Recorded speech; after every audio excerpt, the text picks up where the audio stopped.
சில தினங்களுக்கு முன்பு நாம் ஒரு பதிவை போட்டிருந்தோம். சங்க பரிவாரங்களுடைய ஒரு ஒரு ஒரு குழு நேரடியாக போயிட்டு ஒரு தேர்தல் அறிக்கை மாதிரி ஒன்று ரெடி பண்றாங்க. பண்ணிக்கிட்டு அதை பாஜக மேலிடத்திற்கு அனுப்பி வைக்கிறாங்க. அதுல என்ன குறிப்பாக சொல்லப்பட்டிருந்தது? இனி வரக்கூடிய தேர்தல்களில் முஸ்லிம்களுக்கும் கிறிஸ்தவர்களுக்கும் வாக்களிப்பதற்கான உரிமை கொடுக்கப்படக்கூடாது. அதுல அவங்களுடைய அந்த மிக முக்கியமான அஜெண்டாவில் குறிப்பிட்டிருந்த விஷயம். இப்போ ஒரு செய்தி வந்திருக்கிறது. என்ன அப்படின்னா,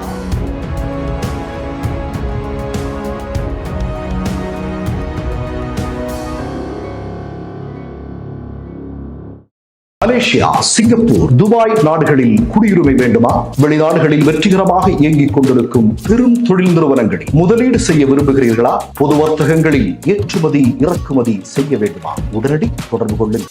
மிஸ்டர் பர்ஃபெக்ட் எக்ஸ்ட்ரா கோல்டு திருமணமான ஆண்களுக்கு திருப்பு முனையை ஏற்படுத்தும் ஹலாலான இயற்கை வியாகரா. வயதான பலகினமா, சுகர் பலகினமா, இனி கவலை வேண்டாம், உடனே ஆர்டர் செய்யுங்கள். இந்த சேனல் மக்களுக்காக செயல்படுகிறது என்று நீங்கள் நம்பினால், வாய்ப்பிருந்தால் எங்களுக்கு முடிந்த உதவியை செய்யுங்கள். வணக்கம். சில தினங்களுக்கு முன்பு நாம் ஒரு பதிவை போட்டிருந்தோம். சங்க பரிவாரங்களுடைய ஒரு ஒரு ஒரு குழு நேரடியாக போயிட்டு ஒரு தேர்தல் அறிக்கை மாதிரி ஒன்று ரெடி பண்றாங்க. பண்ணிக்கிட்டு அதை பாஜக மேலிடத்திற்கு அனுப்பி வைக்கிறாங்க. அதுல என்ன குறிப்பாக சொல்லப்பட்டிருந்தது? இனி வரக்கூடிய தேர்தல்களில் முஸ்லிம்களுக்கும் கிறிஸ்தவர்களுக்கும் வாக்களிப்பதற்கான உரிமை கொடுக்கப்படக்கூடாது. அதுல அவங்களுடைய அந்த மிக முக்கியமான அஜெண்டாவில் குறிப்பிட்டிருந்த விஷயம். இப்போ ஒரு செய்தி வந்திருக்கிறது. என்ன அப்படின்னா, இந்துக்களுக்கு மட்டும் வேலை. அதாவது கேரளாவில் திரிசூர் என்று சொல்லக்கூடிய இடத்துல திடீரென்று முளைத்த பல சுவரொட்டிகள். அதுல முதல் சுவரொட்டியில என்ன எழுதியிருக்கு அப்படின்னா, ஒரு ஒரு தனியார் நிறுவனத்துல வேலை செய்யறதுக்கு அவங்க எல்லாம் தேவைப்படுறாங்க. குவாலிஃபிகேஷன், கல்வி தகுதி இதெல்லாம் இருக்கணும். ஆனால் இந்துக்கள் மட்டும் அணுகவும், இந்துக்கள் மட்டும் வரவும் அப்படிங்கிறதா அந்த போஸ்டர்ல சொல்லப்பட்ட விஷயம். இன்னொரு போஸ்டர் தென்படுது.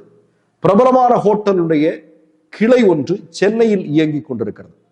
அந்த சென்னை ஹோட்டல் கிளையில் வேலை செய்வதற்கு உங்களுக்கு தகுதி என்பது நீங்கள் இந்துவாக இருக்க வேண்டும். இதுதான் திடீரென்று முளைத்த போஸ்டர்கள்.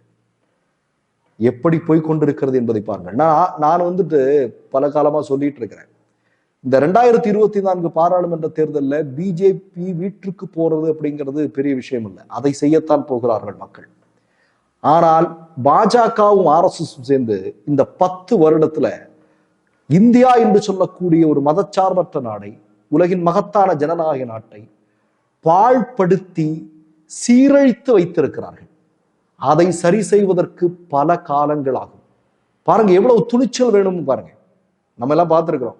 இப்போ நம்ம தமிழ்நாட்டில் கூட நம்ம பார்த்துருக்கோம். பல வீடுகளுடைய முன்னாடியில என்ன போட்டிருப்பாங்க?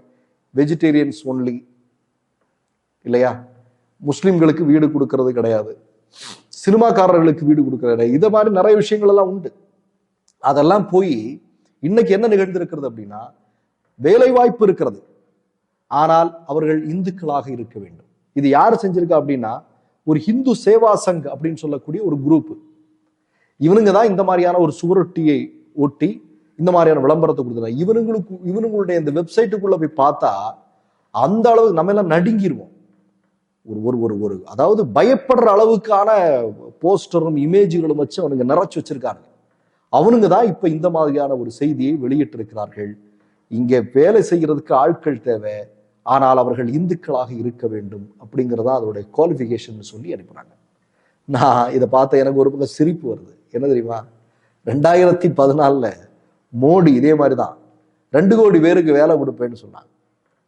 10 வருஷத்துல 2 கோடி பேருக்கு வேலை, வருஷத்துக்கு 2 கோடி பேருக்கு வேலை கொடுத்தா எவ்வளவு பேருக்கு வேலை கொடுத்துருக்க முடியும்? 20 கோடி பேருக்கு வேலை கொடுத்துருக்க முடியும். 20 கோடி பேருக்கு வேலை கிடைச்சிருந்ததுன்னா என்ன ஆகலாம்? இந்தியா இன்றைக்கு மிகப்பெரிய வல்லரசாக இருந்திருக்கு, இல்லையா? வேலை இல்லாத இளைஞர்களே இந்தியாவில் இருந்திருக்க மாட்டார்கள். ஆனால் இன்றைக்கு உலகத்திலேயே பாகிஸ்தான், பங்களாதேஷை விட அதிகமான இளைஞர்கள் வேலை இல்லாமல் இருக்கக்கூடிய நாடு எது? இந்தியா. அது மோடியினுடைய RSS சாதனை. இதுக்கு இடையில இப்படிப்பட்ட பிரச்சனைகள் போயிட்டு இருக்கக்கூடிய இடத்துலதான் ஒரு RSS குரூப், இவனுங்கெல்லாம் கிளை குரூப், RSS கிளை குரூப், இவனுங்கெல்லாம் குழு, இவனுங்க ஒரு விளம்பரம் கொடுத்துருக்காருங்க. இந்த மாதிரி எல்லாம் ஆட்கள் தேவைப்படுறானுங்க, நீங்க அதுக்கு குவாலிஃபிகேஷன் இந்துக்கள் தான் அப்படிங்கிறது. நான் என்ன கேட்கிறேன்? நீங்க ஆளக்கூடிய இடத்துல தகுதியோடு இருக்கக்கூடிய எல்லா இந்துக்களையும் அர்ச்சகர்களாக்குவீர்களா?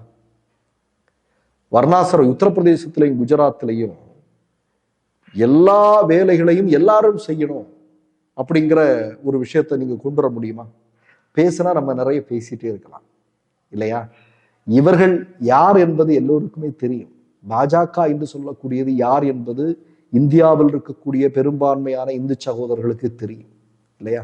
இன்னைக்கு திரௌபதி முர்மு என்று சொல்லக்கூடிய நம்முடைய குடியரசுத் தலைவர் ஏன் பாராளுமன்றத்திற்குள் இவர்கள் அந்த நிகழ்வில் அவரை கொண்டு செல்லாமல் இருக்கிறார்கள்? ஏன் அயோத்தி ராமர் கோயில் விழாவுக்கு பிரதமர் செல்கிறாரே, ஏன் திரௌபதி முர்முவை அழைத்து செல்லவில்லை? நம்ம கேட்கணும்னா 1000 கேட்கலாம். அப்போ வாக்கு வங்கி அரசியலுக்காக இந்து மதத்தில் இருக்கக்கூடிய மக்களை எப்படி பயன்படுத்துகிறார்கள் என்பது காலம் காலமாக இங்க எல்லா மக்களுக்கும் தெரியும். இனியும் அந்த பூச்சாண்டி வேலை, இந்த மாதிரியான திட்டங்கள் எல்லாம் இதை அதை வச்செல்லாம் வாக்கு வாங்கலாம் அப்படின்னு நினைக்காதீங்க. அதெல்லாம் நடக்க போறதில்லை. அதற்கெல்லாம் சேர்த்து முடிவுரை எழுத போகிறார்கள் இந்திய மக்கள் அப்படிங்கிறதா முக்கியமான விஷயம். இது இந்த மாதிரி சுவரொட்டிகள் அங்கங்கே முளைக்குது அப்படின்னா இனி வருங்காலத்துல மற்ற மதத்தை சார்ந்தவர்களுக்கு வேலையே கிடைக்காது அப்படிங்கிற நிலைமைக்கு சென்று விடுமோ இந்தியா? ஏன்னா RSS ராஷ்டிரம் என்கிற ஒன்று அமைந்தால் அடுத்தது என்ன நடக்குங்கிறது யாருக்கும் தெரியாது. என்ன வேண்டுமானாலும் நடக்கலாம். மற்றொரு நிகழ்வில் சந்திப்போம். நன்றி, வணக்கம். மை நேம் இஸ் ரெட் சேனலை சப்ஸ்கிரைப் பண்ணிக்கோங்க. அதுக்கப்புறமா பக்கத்தில் இருக்கிற ஜாயின் பட்டனை கிளிக் பண்ணீங்கன்னா ஒரு நியூ பேஜ் ஒன்று ஓப்பன் ஆகும். அதுலயும் ஜாயின் பட்டனே கிளிக் பண்ணிக்கோங்க. அதுல பாத்தீங்கன்னா credit R debit card options இருக்கு. இதுல உங்களுக்கு விசா, மாஸ்டர் கார்டு, ரிப்பே அப்படின்னு 3 ஆப்ஷன்ஸ் கொடுத்துருக்காங்க. அதுல நீங்க எந்த கார்டு சூஸ் பண்றீங்களோ அந்த கார்டோட நம்பர் என்டர் பண்ணிக்கோங்க. அப்புறமா கார்டோட வேலிடிட்டி மந்த் அண்ட் இயரை டைப் பண்ணிக்கோங்க. அடுத்தபடியா உங்க கார்டோட பின்னால CVC கோடுன்னு சொல்லிட்டு 3 நம்பர்ஸ் கொடுத்துருப்பாங்க. அந்த நம்பர் இதுல என்டர் பண்ணிக்கோங்க. அப்புறமா அட்ரஸ் அண்ட் இன்ஃபர்மேஷன் என்டர் பண்ணிட்டு பைங்கிற பட்டனை கிளிக் பண்ணிக்கோங்க. ஒருவேளை உங்க கார்டு நம்பர் இன்வாலிட்னு காமிச்சிச்சுன்னா உங்க கார்டுல இன்டர்நேஷனல் யூசேஜை எனேபிள் பண்ணுங்க.